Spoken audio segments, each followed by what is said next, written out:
Today I'm going to talk about the most exciting subject in all of photography, licensing.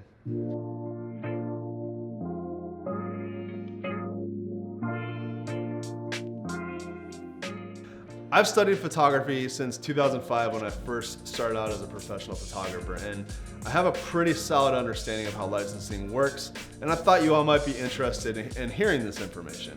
Full disclosure, I'm not an attorney. This isn't legal advice. This is really just a very paraphrased explanation of how I've come to understand it over the years. And US copyright law is pretty complicated, but as it relates to photography, what it says is it basically states that somebody who takes a photo, that person is the exclusive owner of that photo immediately. They own the copyright, they have the right to reproduce and redistribute that photograph however they want, and they can display it however they want as well. Now, to avoid copyright infringement, the way you would allow people to use your photos for commercial purposes, such as a real estate listing, is through licensing. Now, this all gets pretty complicated, and I'm going to start off by using an analogy like music. It translates pretty well. So, now when you purchase a song on iTunes for 99 cents, you're not buying that song. You don't own the song. You're buying a license to download it and use that song for personal use. When I make a video for real estate, I have to license that song each time, and there's going to be a fee associated with that each time that I pay for. If you want to use an extreme example that everybody's familiar with, if you're a car company and you want to use 30 seconds of that song Like a Rock to sell your trucks, you have to license that 30 seconds of that song for that specific use, and at that point you're talking hundreds of thousands of dollars in licensing fees. Basically, the same principles apply to photography. If you hire a photographer to photograph your family, for example, you're going to pay a relatively low fee, like $100 to $500 depending on where you're at, just to be able to hang those photos in your home or share them on social media. But you wouldn't be able to take those photos and sell them to a company like Starbucks, for example, for an ad campaign. They'd actually need to license those photos from the photographer, and of course the photographer would have to get your written consent, but legally the photographer owns a copyright, not the family.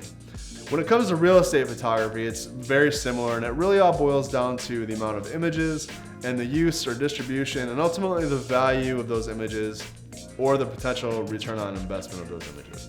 Now, on the higher end, you have commercial marketing campaigns for larger brands where the images are going to be used for magazines, large print, etc.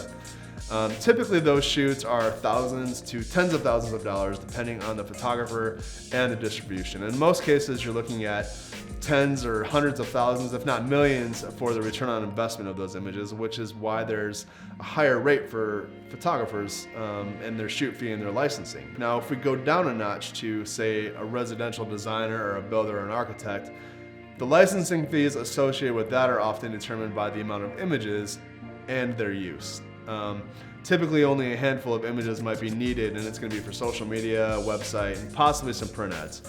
Most designers aren't national, so you're likely not going to be dealing with a national campaign, meaning that the distribution and the eyeballs on that are going to be very limited, and the licensing tends to be on a per image basis plus the shoot fee. Now, an average design shoot could range anywhere from a few hundred to a few thousands of dollars, depending on all the variables. Now, with these, you can expect a long-term return on investment of thousands, if not tens of thousands, from new clientele. Now we have real estate listings. Now, these are a very limited use, they're very limited distribution, and there's a very limited amount of time spent on location and in editing for the photographer. So for real estate, the photos aren't selling the realtor or a service, are selling a home, and typically the listing agreement only lasts for about 6 months to a year, and then the images really aren't used again. This is why you can hire a photographer for just a couple $100s and get 25 images on average for a real estate listing. With professional images, you're often going to see thousands of dollars as a return on your investment because of your commission. Now remember, we're talking about licensing here. I just want to remind you, you're not paying for the photos themselves, you're paying for the license. Meaning you wouldn't own the photos, you really can't do what you want with them. You're licensing the use of the images for the sale of that property. The images can't be given to the builder, a designer, property management company. They can't be sold to another agent to be used if your listing expires.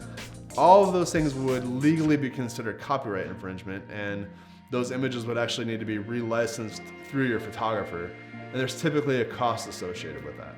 it's really a standard across the industry. And the main reason is because if you're using a professional photographer's work to potentially earn thousands of dollars, that photographer should be compensated for that. I hope this helped to shed just a little bit of light on this subject if you weren't already familiar with it. This isn't something we talk about often, if ever, and I just wanted to be sure to cover this topic as best as I could in a short amount of time. Please let me know if you have any questions on this topic. I'll be happy to answer them, but in the meantime, thanks so much for watching. We'll see you next week with a brand new episode.